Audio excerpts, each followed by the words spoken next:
असं मी म्हणत नाहीये, असं तुम्हीच म्हणताय का? मी म्हणते असं कारण आता की मी निवडून आल्या कामं करणार, तर लोकांना पण तुमच्यावर भरोसा असेल तेव्हाच लोक तुम्हाला निवडून देणार ना. सेविका म्हणून निवडून आली तर माझ्याकडे एक पॉवर असतो, जे पॉवर मी यूज करू. सीसीटीव्ही असतील, या महिला सुरक्षतेसाठी जे काही पाऊल उचलायचं असेल, स्पोर्ट्स ग्राउंड मुलांसाठी असेल, हॉस्पिटल असेल, डम्पिंग ग्राउंडची समस्या असेल, डेव्हलपमेंट प्लॅन असेल, अशा सगळ्या मुद्द्यांवर मी कार्यरत राहीन आणि काम करेन आणि तुम्हाला विश्वास देते जनतेला का मी जे बोलते ते मी करीन.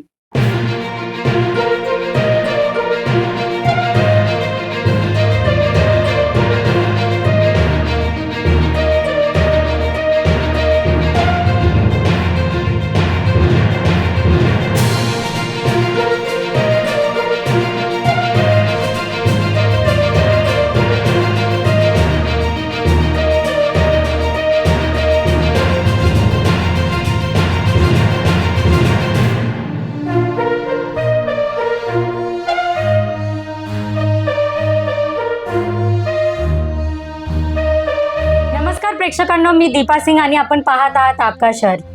मीरा भाईंदर शहरातील प्रभाग क्रमांक 24 मधील काँग्रेसच्या उमेदवार फ्रीदा मोराईस आपल्या सोबत आहेत आणि आज आपण त्यांच्यासोबत चर्चा करून त्यांचा हा राजकीय प्रवास आणि आगामी निवडणुकीबाबतची चर्चा करणार आहोत. नमस्कार मॅडम. नमस्कार मॅडम, आमच्या प्रेक्षकांना तुमचा संक्षिप्त परिचय द्या आणि तुमचा हा राजकीय प्रवास कसा सुरू झाला त्याबद्दलची थोडीशी माहिती. मी राहिलो गेल्या 20 वर्षापासून. माझा जन्म मीरा भाईंदर आणि स्कूल माझा आलेली ऑफ नाझरेथ हायस्कूल मधून मी शिकलेली आहे आणि भरपूर वर्ष उत्तनमध्ये कार्यरत आहे. गेल्या 5 वर्षापासून ग्राउंड लेवलवर मी काम करत आहे सोशल ऍक्टिव्हिस्ट म्हणून आणि काँग्रेसने आता मला ही संधी दिली आहे उमेदवार म्हणून त्यांच्या पक्षासाठी लढण्यासाठी आणि मी माझी पूर्ण ताकद आता लावायला सुरुवात केलेली आहे. तर मॅडम, या उत्तन परिसरात तुम्ही गेल्या 5 वर्षापासून कार्यरत आहात, तर तुम्हाला या उत्तनमध्ये सगळ्यात जास्त कोणत्या समस्या दिसतात? सर्वात महत्वाची आणि खूप मोठी अशी समस्या म्हणजे आमचं डम्पिंग ग्राउंड. डम्पिंग ग्राउंड फक्त उत्तनची समस्या नाहीये, तर डम्पिंग ग्राउंड पूर्ण मीरा भाईंदरची समस्या लवकरात लवकर होणार आहे आणि या डम्पिंगसाठीच मी उत्तनमध्ये कार्य करायला सुरुवात केलं. कारण कोविड आलं, कोविडमध्ये भरपूर श्वासाचा त्रास झाला आणि त्यावेळी डम्पिंगमध्ये आग लागत होती आणि त्या आगीमुळे श्वास घेण्यासाठी लोकांना त्रास होत होता. तर त्यामुळे मी राजकारणात आली आणि राजकारणात आल्यानंतर म्हणजे इकडे उत्तनमध्ये कार्यरत असताना मी पाहिलं की डम्पिंग ग्राउंडवर जो कचरा जमा झालेला आहे तो ऍक्च्युली प्रोसेसिंग युनिट आहे, पण प्रोसेसिंग न करता कचरा फक्त ढीक कचरा मीरा भाईंदरचा रोज आणून इकडे टाकत आहेत. तर त्याच्यावर प्रक्रिया करावी याच्यावर मी लढा सुरुवात केली. मी म्हटलं मला डम्पिंग ग्राउंड नकोय, डम्पिंग ग्राउंड मध्ये प्रोसेसिंग युनिट सुरू करून तुम्ही जो कचरा येतोय, महाराष्ट्र शासनाची जागा आहे, अंडरस्टूड, अग्रीड, पण त्याच्यावर तुम्ही डम्पिंग करून कचऱ्याचा ढीक करून ठेवलेला आहे आणि त्या कचऱ्याला आग लागते आणि लोकांना त्रास होतो. हा पहिला मुद्दा. आणि दुसरा म्हणजे मेट्रो कारशेड तर झालंच, पण डेव्हलपमेंट प्लॅन उत्तमचं जे डीपी तुम्ही बघितलं, जर माझ्या टेबलमध्ये तुम्ही बघितलं तर डीपी प्लॅन जो आहे तोच एवढा विनाशकारी आहे उत्तनसाठी.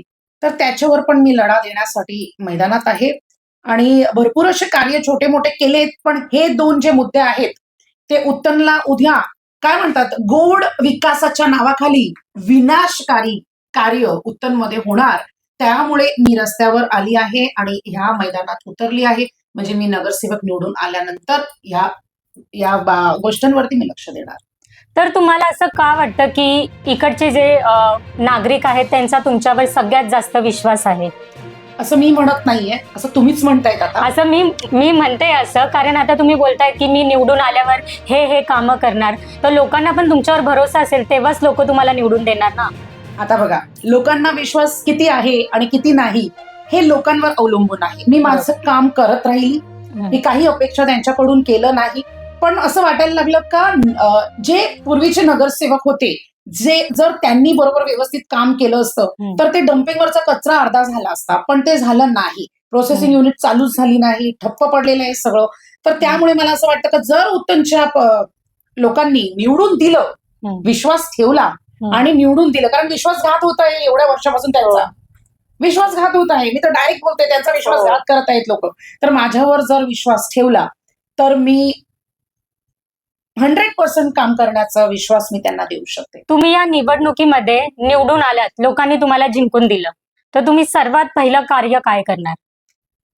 पहिलं कार्य म्हणजे आमच्या लोकांशी बोलणं करीन आणि लोकांची इच्छा काय आहे, त्यांच्या काय अपेक्षा आहेत. कारण मी अजूनपर्यंत मला जे मोठे मोठे मुद्दे दिसतात फक्त मी त्याच्यावर लक्ष देत आहे. कदाचित छोटे छोटे मुद्दे पण आहेत हो. आणि त्याच्यावर माझं लक्ष कदाचित गेलं नसेल, पण लोकांनी मला जर सांगितलं ह्या हे मुद्दे आहेत, नक्की मी डायरेक्ट मी हे नाही सांगणार का डम्पिंगचा कचरा अर्धा करणार नाही, तसं नाही होणार. पण डम्पिंगचा कचरा प्रोसेसिंग सुरू करणार आणि त्याच्यावर लक्ष केंद्रित करून कचरा ऍटलिस्ट कचरा कमी करून आणि जो डेव्हलपमेंट प्लॅन आहे त्याच्यावर काही बदल आणि लोकांच्या गरजेसाठी आणि लोकांच्या विकासासाठी काम करण्याची माझी तयारी आहे.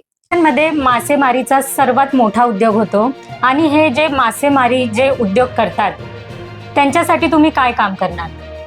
बघा, मासेमारी करणाऱ्या लोकांची जी जेटीज आहेत, जी छोटी आहे, आता तुम्ही बघितलं वेव्ह ब्रेकर्स टाकलेले आहेत सगळीकडे. तर वेव्ह ब्रेकर्समुळे बोटी जे आहेत ते फायबरच्या बोटी आढळतात आणि त्यांचं खूप नुकसान होतं. तर जेटीज वाढवणं आणि जसं काय आमच्या मुलांना, यंग मुलं आहेत, मच्छीमार लोकांची मुलं आहेत, काय ते बीचवरच खेळणार आहेत का? काय आमचे बॅट बॉल तिकडेच खेळणार, क्रिकेट तिकडेच खेळणार, फुटबॉल? मग स्पोर्ट्स ग्राउंड कुठे आहे? शेतकऱ्यांच्या मुलांना आणि मच्छीमार लोकांच्या मुलांना काय स्पोर्ट्स ग्राउंड देऊ शकत नाही का पालिका? तर आजपर्यंत स्पोर्ट्स ग्राउंड हे उत्तनमध्ये नाही, हॉस्पिटल नाही, तर काय समजायचं का? जर नगरसेवक एवढी वर्ष राहिलेत तर ऍटलिस्ट एक काहीतरी काम करायला पाहिजे होतं. मी तर सांगते का, जर तुम्ही आरटीओचं उद्घाटन केलं, आरटीओ कार्यालय, आरटीओ किती वेळ लागतं माणसाला, वर्षात कितींदा लागतं. पण स्पोर्ट्स ही ऍक्टिव्हिटी असल्याने मुलं कुठे कुठे ग्राउंडवर शोधत जातात बिचारे.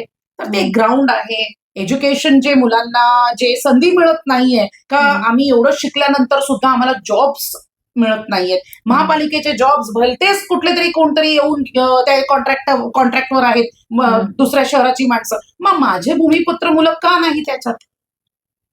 हा प्रश्न आहे. तर हा प्रश्न सभेत तर मांडणार का बाबा आमच्या मुलांना रोजगार हवा आहे, आमच्या लोकांना काम पाहिजे, भूमिपुत्र आहेत, मीरा भाईंदर त्यांचं आहे. महिला सुरक्षांसाठी तुमचं काय मत आहे? महिला सुरक्षा हे फक्त भाषणात आणि मला वाटतं का फक्त प्रोपोगेंडा करण्यासाठी इट्स गुड, बट महिला खरोखर सुरक्षित आहेत का? आणि त्यांना सुरक्षित ठेवण्यासाठी आमच्या महापालिकेचे कॅमेरा चालू आहेत का? सगळे कॅमेरा, सीसीटीव्ही बंद, म्हणजे चोरांना इझी ऍक्सेस टू वुमन. बसमध्ये सीसीटीव्ही नाही एमबीएमटीच्या बसमध्ये कशी महिला सुरक्षित राहणार आहे? रस्त्यावर, नाक्यावर रात्री महिला परत येते. माझ्या मच्छीमार महिला रात्रीच्या परत जातात, सकाळी 3 वाजता 4 वाजता उठून येतात. आणि इथं जास्त आता चोरी चालू झालेली आहे उत्तनमध्ये. तर सुरक्षितेसाठी मेन स्टेप दामिनी व्हॅन्स आहेत, सीसीटीव्ही आहे, या सगळ्या गोष्टींवरती लक्ष असायला पाहिजे. तर एवढ्या साऱ्या समस्या तुम्ही बोलता, सीसीटीव्ही कॅमेराज नाहीये आणि बसमध्ये सुद्धा सीसीटीव्ही कॅमेराज नाहीये, तर त्याच्यावर मी काय स्टेप घेणार? पहिला म्हणजे तर जर एक नगरसेविका म्हणून निवडून आली तर माझ्याकडे एक पॉवर असतो, जे पॉवर मी यूज करू शकेन. एक पद आल्यानंतर, आपल्याकडे एक पोझिशन आल्यानंतर एक पॉवर निर्माण होतो आणि त्या पॉवरने आपण कामं इझिली करू शकतो. आज पण मी करत आहे, पण त्याला मला स्वतःला खूप ढकलावं लागतं, खूप श्रम करावं लागतं. तर जेव्हा पॉवर येईल तर मी तिकडे पालिकेत गेली तर माझे कामं होतील, मला माहित आहे. नगरसेवकांची कामं होतात. तर सीसीटीव्ही असतील, या महिला सुरक्षतेसाठी जे काही पाऊल उचलायचं असेल, स्पोर्ट्स ग्राउंड मुलांसाठी असेल, हॉस्पिटल असेल, डम्पिंग ग्राउंडची समस्या असेल, डेव्हलपमेंट प्लॅन असेल, अशा सगळ्या मुद्द्यांवर मी कार्यरत राहीन आणि काम करेन आणि तुम्हाला विश्वास देते जनतेला का मी जे बोलते ते मी करीन. धन्यवाद मॅडम. तुम्ही जे काही आमच्यासोबत संवाद साधलेला आहे, आमच्या प्रेक्षकांपर्यंत तुमच्या भावना पोहोचल्या असतील तर ते तुम्हाला नक्की निवडून देतील आणि आपका शहर तर्फे पण तुम्हाला खूप खूप शुभेच्छा की तुम्ही निवडून या आणि उत्तनवासियांसाठी तुम्ही त्यांची जे काही समस्या असतील त्यांच्यासाठी तुम्ही कार्य करा. धन्यवाद.